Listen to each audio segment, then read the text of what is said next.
Hello and welcome to another episode of Football Talk Podcast. My name is Ozzie and I'm your host for today's show.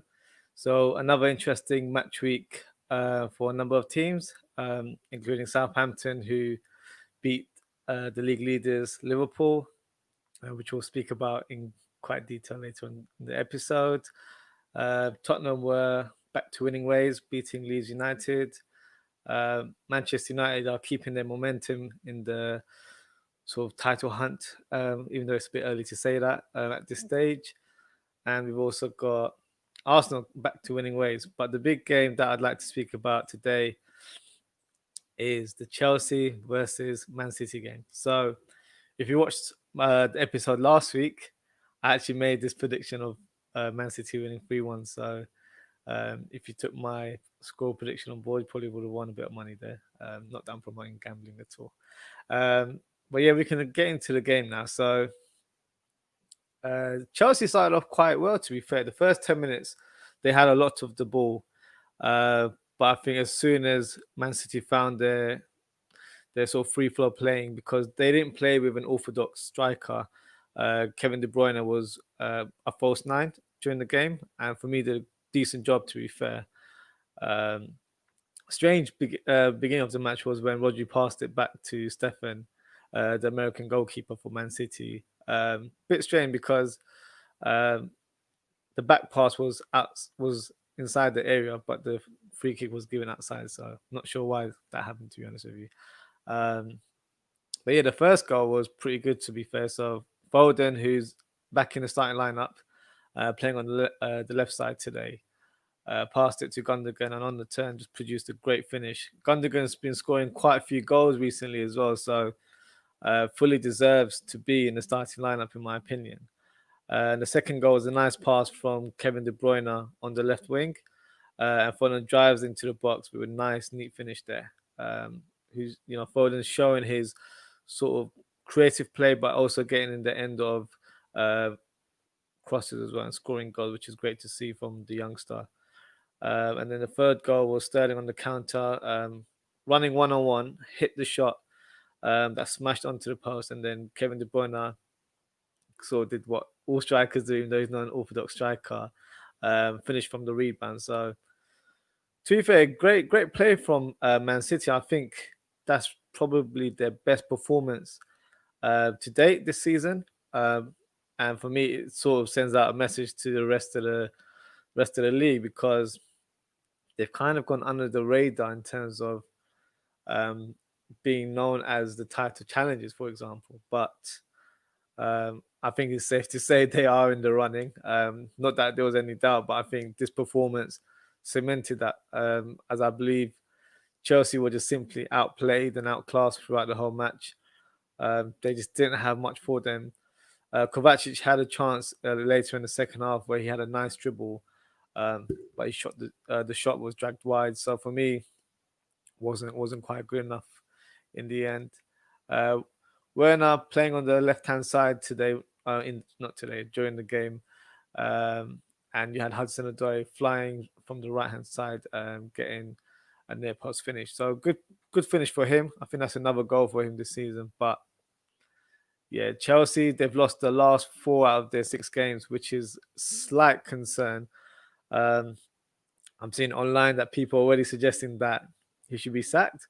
I think that's slightly premature. I think he's just probably going through a blip, you can say. Maybe a few injuries here and there, and the team just aren't producing due to the congested fixture list.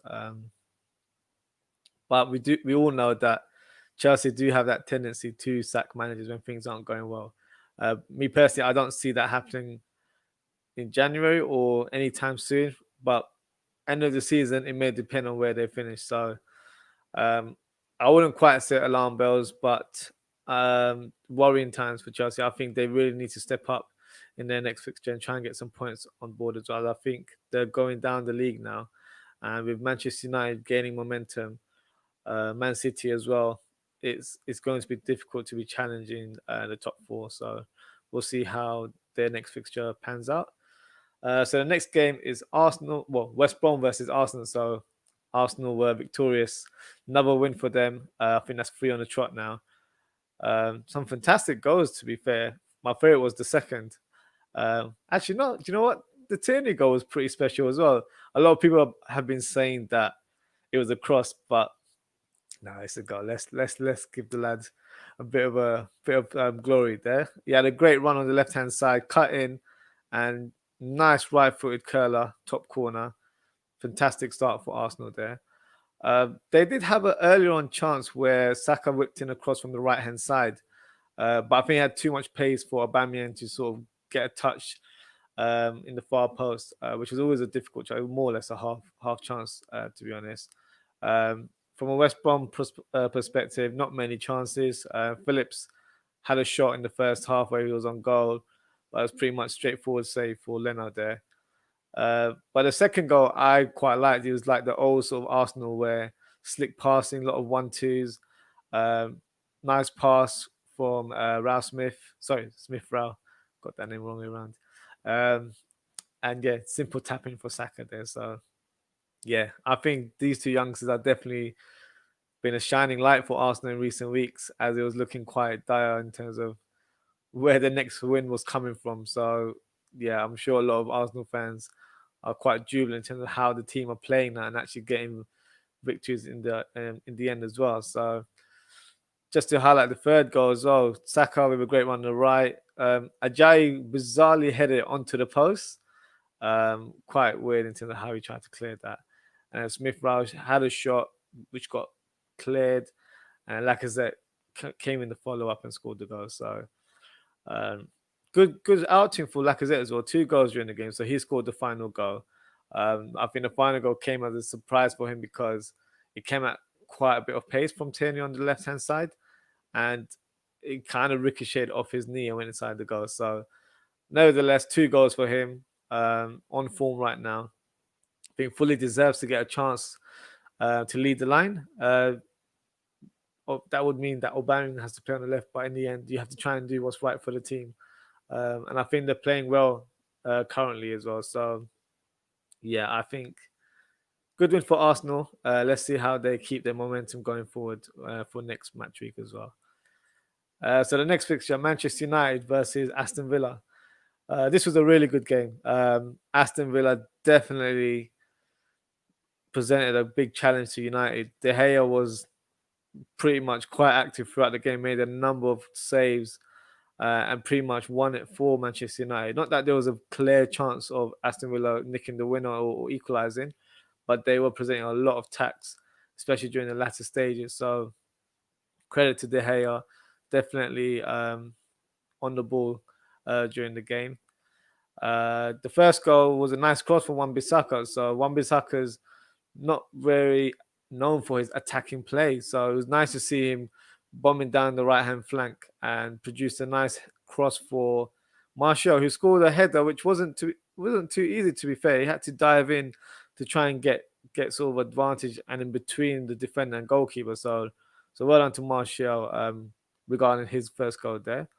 Watkins had a good header from a Grealish's cross, which was tipped over by De Gea, which was a great save as well. Good reactionary save there. The Aston Villa goal was a quick free kick from El Ghazi. Grealish crossed it from the left-hand side, and Traore in lots of amount of space there. So not great marking from Manchester United there, and was able to finish straightforward in that occasion. Pogba gets a penalty for his team. For me, it's not the right decision. I think he clipped his own leg and falls over. So for me, the way VAR pretty much gave that penalty straight away is a bit of a concern. But I'll be honest with you, I'm not surprised with VAR this season. Inconsistent is not even the right word. They've just been awful in terms of how they've made decisions here and there. But credit to Fernandes, as always, very reliable when it comes to the penalty spot and scored the goal. Cash, the right back for Aston Villa, had a good late on chance. Nice shot from 25 yards. Great save by De Gea. So that's 10 undefeated games for Manchester United, showing great form. And with Liverpool losing yesterday as well, puts them in great position to win their game in hand, which I believe is against Burnley next week. So, a little shake-up regarding the top half now. Such an unpredictable season, so we'll see how next week pans out for everyone. So the next fixture is Tottenham. So Leeds United presented a good sort of account of themselves in the first half. Always playing positive football, which is what we like to see. One of the highlights was Aloiski in the first half going on goal and smashed the ball in, but hit the side netting. So if that had gone in, it probably would have changed the dynamics of the game. But Harry Kane managed to get a penalty as well, scored from the spot. The second goal was a nice cross from Harry Kane and great touch from Son. Nice sort of finish in the bottom corner. The keeper was just not unable to react in time, unfortunately. But yeah, great goal from Son there. Partnership is blossoming as always for Kane and Son there. So good to see the duo continuing to scoring and assisting for their team. The third goal was a nice corner from Son and good header from Alderweireld at the time as well. So yeah, I think could have been more, to be fair. Bergwijn, I remember, was through on goal from a nice free ball from Son. Could have probably placed the ball in terms of his finishing rather than smashing it. And Meslier was able to comfortably save the shot. Only negative was that Matt Doherty got a second yellow and was sent off, so he'll be suspended for the next game. But overall, good for Tottenham, back to winning ways, and they'll be climbing up the league now as well. So yeah, great to see Tottenham doing well now. This is the game that has a lot of talking points right now because rival fans are probably really excited that Liverpool lost and are losing momentum in the hunt for the top spot right now. But I'd like to speak about Southampton first. For me, the goal was a good goal. Nice free kick from Ward-Prowse, who's, we all know, fantastic ability on the ball. Clipped it over, and a lot of people online I've seen have said that Trent should have done better in terms of getting the ball or sort of clearing the ball. But I think because it was so close to his midriff area, I think he was worried that he might have handballed it, and obviously that would have led to a red card. So I think he was trying to avoid any contact, as any sort of form of contact that's handball in the area will be given or should be given as a penalty based on the laws of the FA right now. So yeah, I think nice finish from Ings. Lobbed it over Alisson. So that's his 50th goal in the Premier League. So well done to Ings there. But Southampton overall, I think they performed really well in the first half. They were really pressing Liverpool from the first minute. Gave the team no time whatsoever on the ball. Reduced the space for Liverpool as well to exploit. So players like Firmino were finding it very difficult to grab the ball and trying to make any sort of attack or creative play whatsoever. So and Thiago got a yellow card early on in the half, so that sort of affected his game a little bit as well. I don't think he was as hard tackling because he normally does that quite well when he plays as a deep playmaker.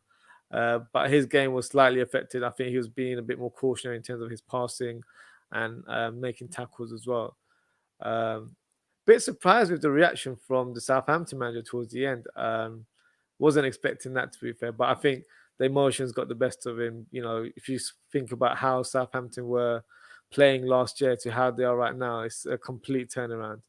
And for me, it's full credit to the manager and also the Southampton board who kept faith in him. They could have easily sacked him after that 9-0 defeat last season. So yeah, fully deserved. The win, I think the team were fantastic in terms of the way they played. Unbelievable defending on their part. But let's talk about Liverpool. Terrible attacking display from Liverpool. The first shot on target was in the 74th minute by Mane. That's just ridiculous. For a team of Liverpool's quality, that shouldn't be happening at this stage of the season. For me, it wasn't even the overall play of Liverpool. It's the final third that we've been so average and so predictable in the last few games. Robertson, who had an average first half, but had made up for it towards the second, where he was literally from the first minute of the second half was bombing down the left-hand side, producing a lot of crosses. Some were quite wayward, some were troubling the defense, but not enough to kind of pick out a person and have any shots on target. But the way the fullbacks were crossing felt to me like we had like a traditional number 9 up front. It just didn't suit what we had on in our team. Like that's not the type of football we normally play, where we do so many crosses from the flanks. And if we are doing crosses, it's normally early crosses where it's from a deeper position and it's whipped in from a big distance, and then you'd get someone like Mane or Firmino finishing at the end. But yeah, it was a strange one. Like you think Harry Kane was playing for Liverpool, the way they were crossing it. Like we didn't. Firmino is not that type of striker. Unfortunately, he plays more as a false 9, and for me, had an average game as well. Had some nice touches here and there, but for me, just didn't do enough. Didn't make his presence known, especially towards the attacking half. Wasn't in the box as much, especially with those crosses coming in. So yeah, overall, front three were quite disappointing for me. Mane was the only one that was really trying, and you can tell with the way he was dribbling with the ball, he was really trying his best. But for me, after that first goal, I just had a feeling that it wasn't our day. We just didn't have that kind of luck throughout the game. Refereeing was awful in my opinion as well. There were a number of fouls that were sort of ignored, weren't even looked at. For example, Salah was manhandled to the floor, looked like a wrestling move to me there. And a 2-foot tackle from Walcott on Milner towards the end wasn't even looked at. Like that could have been a big injury on Milner right there. So a lot of decisions weren't going our way. So interestingly, Klopp had his post-match interview where he stated that that Ole has gained more penalties in the last 2 years than he has during his 5.5 years at Liverpool. So a lot of people have kind of given quite a negative reaction to Klopp regarding those comments. For me, that proves one thing. I think Jurgen Klopp is on Twitter, because that stat has been going around for the last few days, and it was something I was going to mention on the show, but Klopp sort of beat me to it, and I wasn't expecting him to say that in the interview. I don't think he should have said that. It's probably not the right message to say, especially speaking about Man United, where obviously I know they're challenging right now, but it's a bit irrelevant to give them that kind of attention right now. But I think the reason he said it was because of the 2 penalty shouts that we had. So the one I think he was trying to compare to Manchester United was the Mane foul, as it was very similar to Pogba, and Pogba's sort of foul was given as a penalty straight away. So I think that's where the frustrations came out during the interview. Regarding the 2 penalty shots, if I'm quite honest, I think they were both 50-50. I don't think they were stonewallers in terms of what happened. The first one, which was the handball, I think if you went by the letter of the law now, it should have been given as a penalty. For me, if I was going based on how football has been played in the last few years, I don't think I would have been given a penalty. So for me, that maybe should have been given. The Mane one, for me, Kyle Walker didn't get any. Sorry, Walker Peters didn't get any part of the ball whatsoever. Debatable to see if Mane was clipped as well, but I think because Pogba was given a penalty the other day, if he was given a penalty, you'd expect that similar challenge to be given to another team as well. So I think that's where the frustrations came from in Klopp. But for me, regardless of those 2 penalty shots, we didn't deserve anything from that game. I was just very disappointed the way Liverpool played. Refereeing decisions, for me, I don't have any faith in any of these referees and VAR. So as a team, you need to try and take matters in your own hands and make sure you're producing well. So yeah, I'm very disappointed with Liverpool's performance there. If you're online, if you're on platforms like Twitter or Instagram, major overreaction, in my opinion, from fellow Liverpool fans. Listen, our team are human after all. We've been pretty spoilt in terms of the last 2-3 years where we've been playing unbelievable football. We've been winning so many games, and we've not faced any sort of blip like that whatsoever. So it's a temporary dip in form right now. So for me, it's nothing to be alarmed about.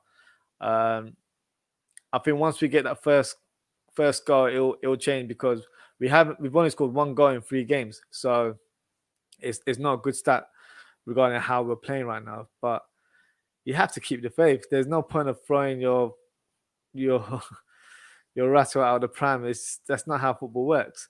I've seen people saying Klopp out as well, which is absolutely a joke. If you can't handle this sort of pressure of supporting a team, don't watch football. That's how I see it. So, yeah, ridiculous from some minor sections of the Liverpool fan base there. But also, just come to realize as well, it's match week 17. We're not even halfway through the season yet. So, there's a lot of things that are going to happen during the season. It's just one of those crazy seasons where, in a space of a month, United weren't probably considered title challenge whatsoever, and now they are. And we've dipped in form as well because of that. So look, just take one game at a time. Obviously, January is a key period for us with regards to maybe recruiting a centre back, but we can see how that pans out. There's plenty of time for that during this month. But yeah, keep the faith. I think some fans are being a bit sensible in terms of not to get over the top of their reactions. Some people just like to have a little moan. It's your choice, but yeah, for me, support your team through all the good times and bad times, and I'll continue to do that. So yeah, not a good week for Liverpool, but we'll see how next. Well, we're not playing that match week 18. We'll be playing match week 19, so we'll see how that pans out for us. As everyone's playing FA Cup this weekend. So we can move on to my team of the week. So I'll put this up for you guys now. So this is my team of the week. So I spoke about De Gea quite a bit when I did my analysis of the Manchester United and Aston Villa game. For me, he was pretty much made some top saves. He's not been getting a lot of praise regarding his performance in the last 2-3 seasons, but I feel like the De Gea that was playing during the Aston Villa game was definitely like the old De Gea, where he was making good saves, making good decisions with his distribution as well. So for me, he deserves to be in that team. Tierney, who's literally, for me, probably the best Arsenal player this season right now in terms of consistency and in terms of how he plays. He leads by example for the team.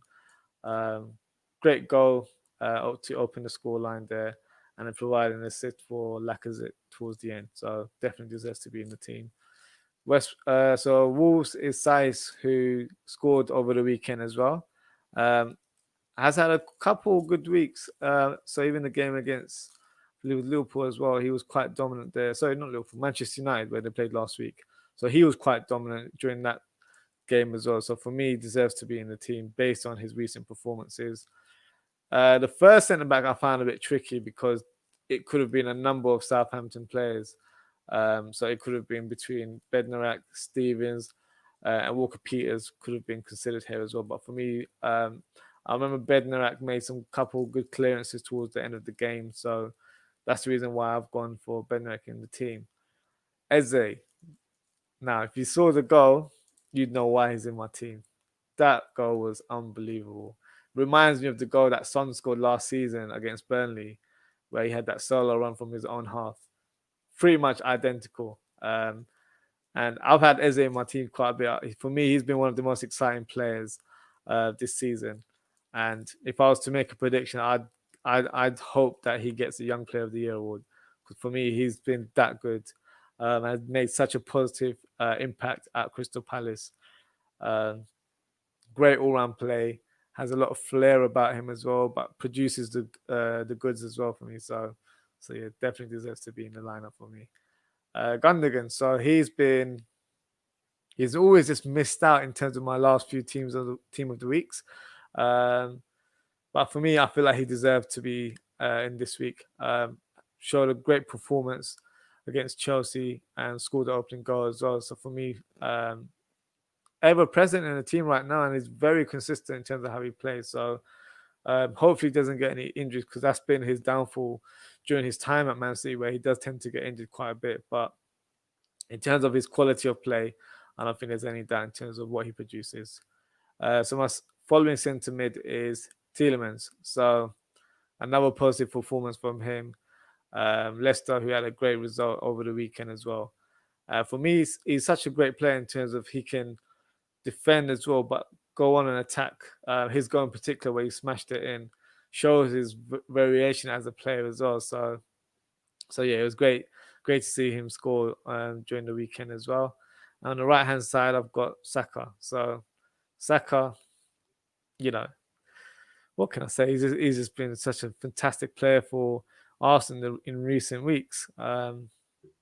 Adds a different dimension to the play where he stretches teams on the right hand side, or if on the left hand side, if that's where he plays.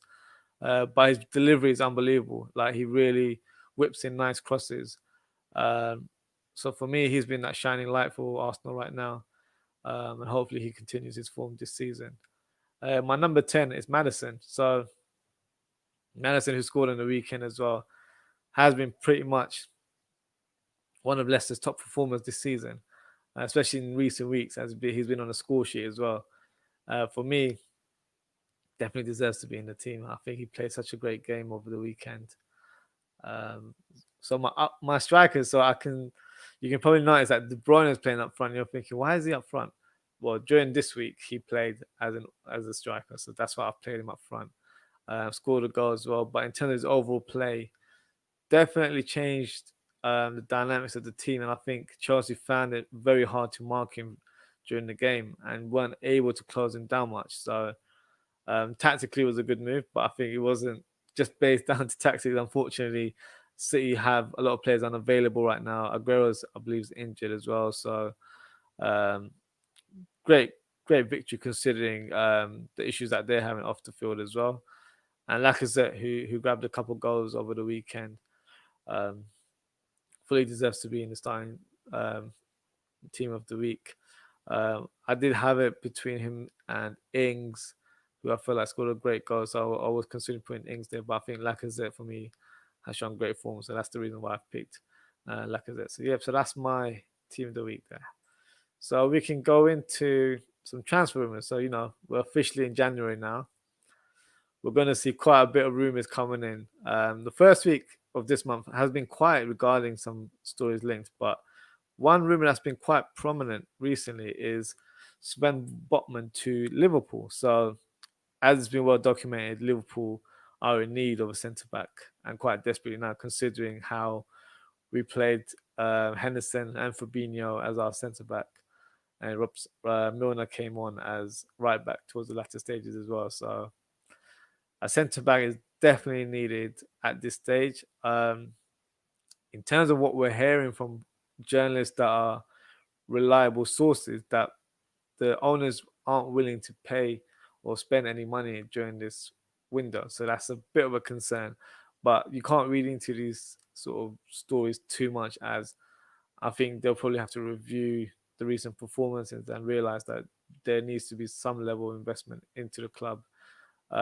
Whether it's their number one target for centre back or finding a good centre back at an affordable price, it remains to be seen. But regarding the links to Sven Botman to Liverpool, so he's a 20-year-old centre back that recently joined French side Lille from Ajax last summer. He's been in fantastic form for his team. Bit surprising that we're linked to him because he's just moved a few months ago, so I'm not even sure if that's possible. I think it is now. I think due to the COVID, and I think because there might be some rules regarding transfers being made from one summer to another one in terms of the January transfer window. I'm not too sure about this. I think there is some truth regarding the reports, but for me, I'm not sure if it's going to happen just because of what I've heard from other journalists. Yeah, it's in terms of how it's nothing against the player. In terms of how he plays, from what I've seen, I want to say I watch Lille every week, but he's a good player, tall centre back, 6'4", I believe, left-footed as well. So different type of centre back to what we currently have in the squad. Has a big presence about him, can play on the ball. Some say he's not the fastest, but for me, he has enough speed in terms of leading a high line for the defense. And and being Dutch as well, obviously, we were playing alongside the likes of Van Dijk and Gini Wijnaldum in the team as well. And I believe the reported fee is 17 million. So it's not a big fee regarding someone who's probably still regarded as a young prospect, but would literally come into the starting lineup if he was to join Liverpool. I'm a bit on the fence regarding this story as to if this move will happen this window, but I'm going to give it a thumbs up just based on hope more than anything else, to be honest with you, as I think we really, really need a centre back. So yeah, we'll see how that pans out. So the next transfer rumor is Max Aarons to Manchester United. So Manchester United have been linked with quite a few right backs of recent weeks, I would say. One being Kieran Trippier recently. Max Aarons for me was one of the standout performers for Norwich last season, and also was linked to a move to Bayern Munich over the summer, which I thought would have happened, but I'm not sure why it didn't, to be honest with you. Great talent, good young prospect with great potential. Max Aarons to Manchester United would be a good move, but for me, I'd like to get, if you're a Manchester United fan, I'd like to get your view regarding this, because I don't think Wan-Bissaka has been that bad this season, unless there's a change of formation where you're playing with a wing back and then maybe Wan-Bissaka's played as a right-sided centre-back, and that could work, to be honest with you. But me personally, I don't like teams playing with three centre-backs. It kind of reduces the attacking element of your team. So it's not a formation that I would play, but obviously Manchester United do switch up their formations based on the opposition. So do I see any legs in this rumour? I don't think so, if I'm honest with you. I think if they really are in a search of a right back, it would probably happen in the summer. But if I was to say what type of player they should sign, I would probably go for someone like Max Aarons. Trippier is good as well in regards to how he plays. You know, he's a good set piece taker as well. But Max Aarons has that raw kind of speed as well, and has plenty of room to improve. And for me, already has that great ability to play for the first team straight away. So not right now. I don't think this move would happen, but maybe further down the line, maybe in the summer, we could see this rumor happening as time goes on. So this is a next strange rumor that I came across was Pele. So I don't remember if you remember Pele, who used to play in the Premier League for Southampton. So 35 years old, and he's playing for one of the Chinese teams right now. I think Shanghai, one that he plays for. I think his contract is about to run out, so he's been linked with West Ham. For me, this rumor doesn't make any sense. I hope that's not the type of striker they're after, because they've got Haller in the team, who's doing all right. To be fair, I think maybe because of injuries across the board, they need a sort of out-and-out striker. But for me, this wouldn't be the type of striker I'd go for. So I'll give a thumbs up. I don't think it'll happen. Just a bit of a strange rumor, if I'm honest with you. So the next player also linked to a move to the Premier League is Sergio Ramos to Man City.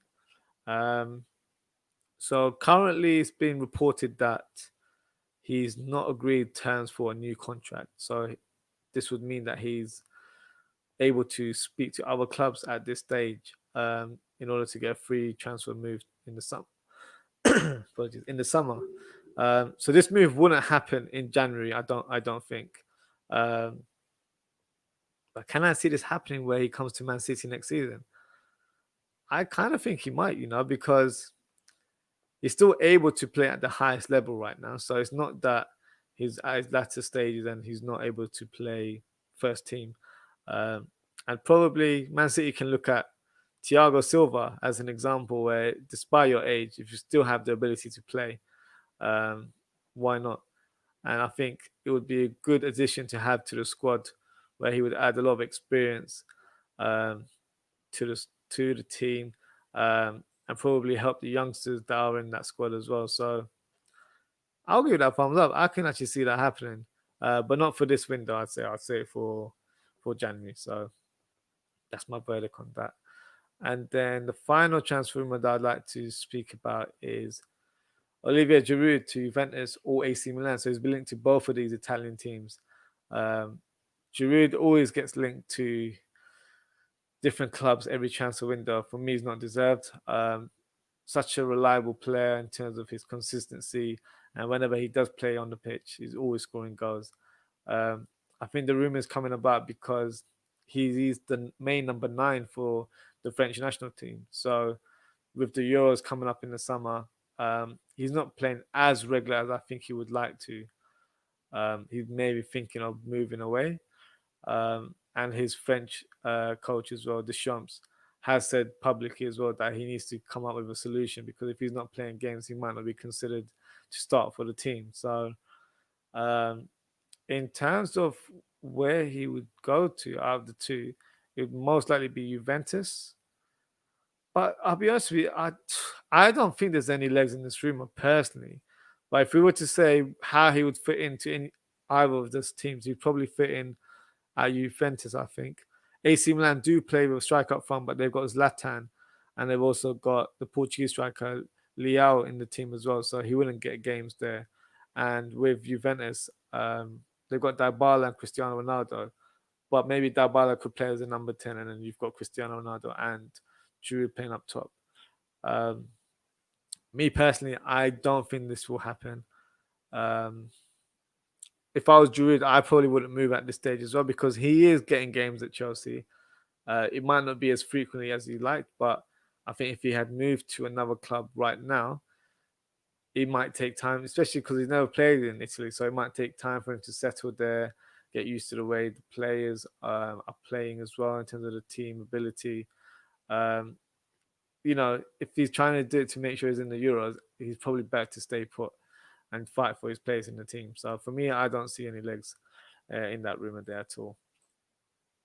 So yeah, so we can quickly round up our episode with a FPL roundup. So I performed pretty bad. Well, not bad considering it was a strange week as well. I think a number of players were injured as well.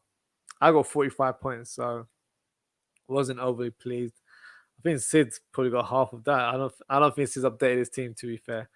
So we'll give him the benefit of the doubt there. But we've actually got joint manager of the week for this match week now. So we've got Dekbal Jagnil and Abubakar Sadiq, who both claimed 90 points this week, which is double my points. So that's why I said to you, I had an awful week. But congrats to both of them.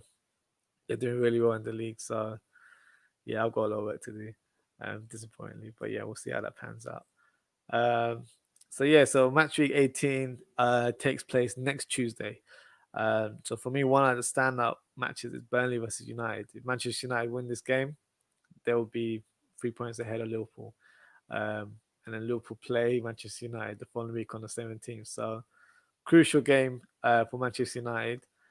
If I'm being honest, I can see Manchester United winning. It'll probably be a scrappy match. I can probably see them winning 1-0. Let's predict a score. I'll probably say Rashford will score. It hurts to say that, but yeah, I'll have to be neutral here. So yeah, I can see that being the overall scoreline. But yeah, so that wraps us for today. So please don't forget to like, comment, subscribe, and also hit the notification bell so you'll be informed whenever we post in the near future. Our next episode will actually be the next Friday, so that will be on the 15th, as this weekend is FA Cup. So we won't be reviewing those matches. So we'll be back next week. And then we'll probably have some more transfer rumors to speak about. We'll probably do a viewer call-in session soon as well. So I'll keep you guys informed on social regarding that. So if you'd like to take part, call into the show, ask myself questions, or have any sort of rants or get things off your chest, depending on how your team's doing, like you're more than welcome to do that on the show. So yeah, we'll see how that goes for the near future. But do follow me on social, as I'll be able to keep you guys posted regarding any new coming content or episodes that we have lined up. But yeah, so that wraps us for today. Thanks for tuning in, and we shall see you next week. Take care.